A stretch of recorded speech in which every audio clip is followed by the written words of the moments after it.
too much American, rely on American too much, rely on too much American power. So he's, it seems to me he's trying to make a Japanese country into a satellite country in the former Cold War era. I think it might be crazy. Satellite of America. Well, but of course, America don't want Japan to wage a surrogate war with China or Korea. Well, having said that, America would be probably happy if they thought they would get something out of it. Let's face it, war's a big business. Big business, yeah. That's part of the reason that America went into Afghanistan and went into Iraq. There's huge money involved. It's not, America has this idea, they put out this idea to the world, we are the global policeman. I don't think so, because it's illegal for you to have invaded Iraq. So you're not the policeman, you're the bullies. And yeah, I mean, Japan relies on American muscle to keep China and North Korea, for example, at bay. But it's a dangerous thing to do. But America doesn't want a bad relationship among China, Korea, and Japan. Because it would be economic suicide. Economic suicide. China is second world economy right now, and they have a purchasing power, buying power. And American businesses want that market. That's true. Yeah, that's the true feeling. That's the true gut. That's underlying power behind most of what's happening in the world at the moment. America wants Chinese and Indian markets. Because the British or the European market is pretty much saturated and hasn't got any money anyway. Asia, well, it's a big market, but the main Asian market is, of course, China. So, yeah, America will do everything in its power not to antagonize the Chinese government more than they have to. They have to be seen to be allying with Japan to a certain extent, but they're not going to start a war, I'm pretty sure. They'd be crazy to. China is also a good customer or a good client. Well, China also needs the American market. Yeah. So they don't want to annoy the Americans too much. They made a torrential export like Japan did some decades Well, now the balance of trade between the two countries is completely reversed. But this, the Chinese, they do a lot of saber rattling. Saber rattling? What do you mean by that? Saber rattling. The North Koreans are very good at this.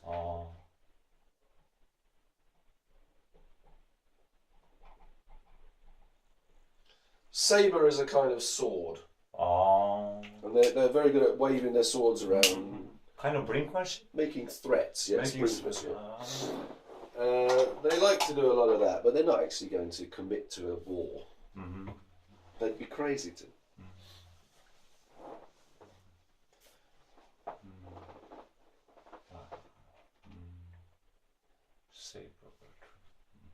North Koreans very good at saber rattling. That's all they ever do. Yeah, they're very good at brinkmanship.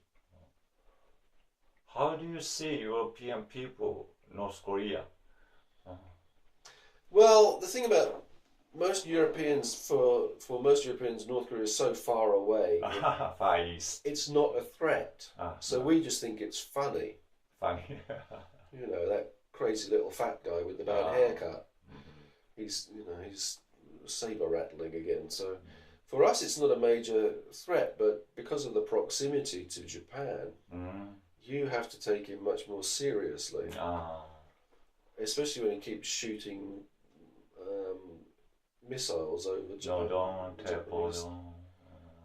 Not a good idea.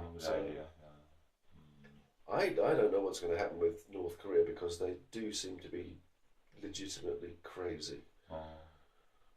So Colin Powell went to North Korea and he said that on CNN that North Korea is a bizarre country. It's bizarre, it is.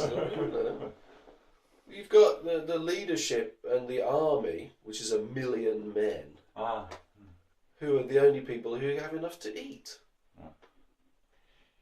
Yeah, that country exists for the 3,000 or 30,000 elite, so-called elite. Basically.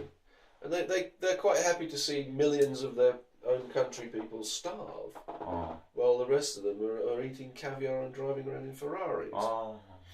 So, as far as communist ideals go, it's not really working. North Korea is...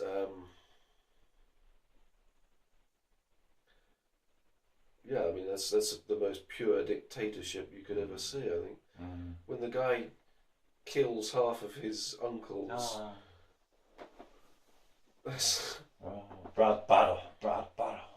Crazy. Crazy. He, I wouldn't want to be in power in North Korea because sooner or later somebody's going to assassinate him.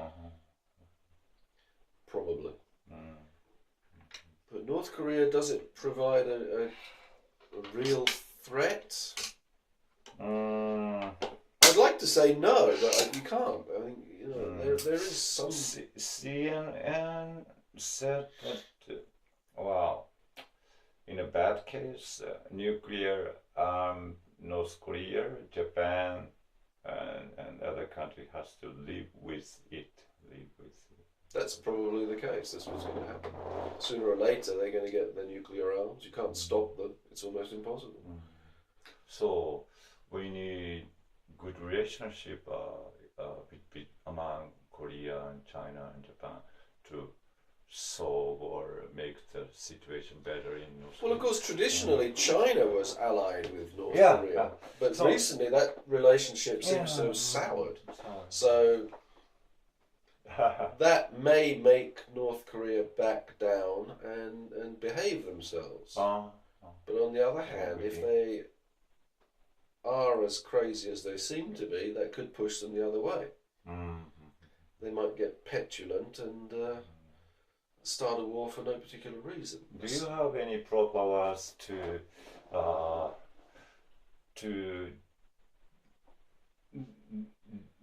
deflect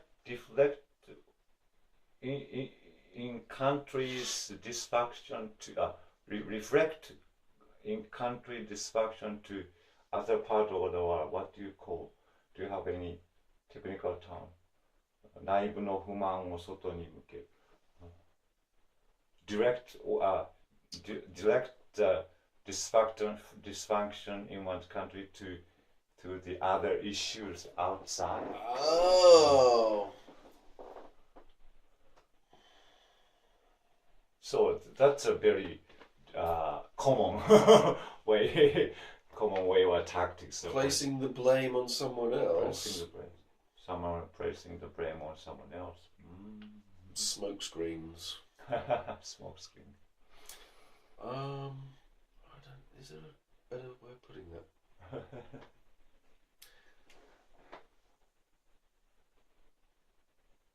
I can't think of it at the moment. So Falkland War, President Galtieri,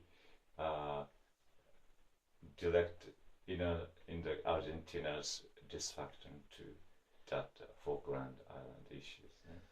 Well, the same thing Thatcher did as well, basically. She used the Falklands War to bolster her own popularity greatly at a time that she was failing in popularity because of the miners' strikes and all that.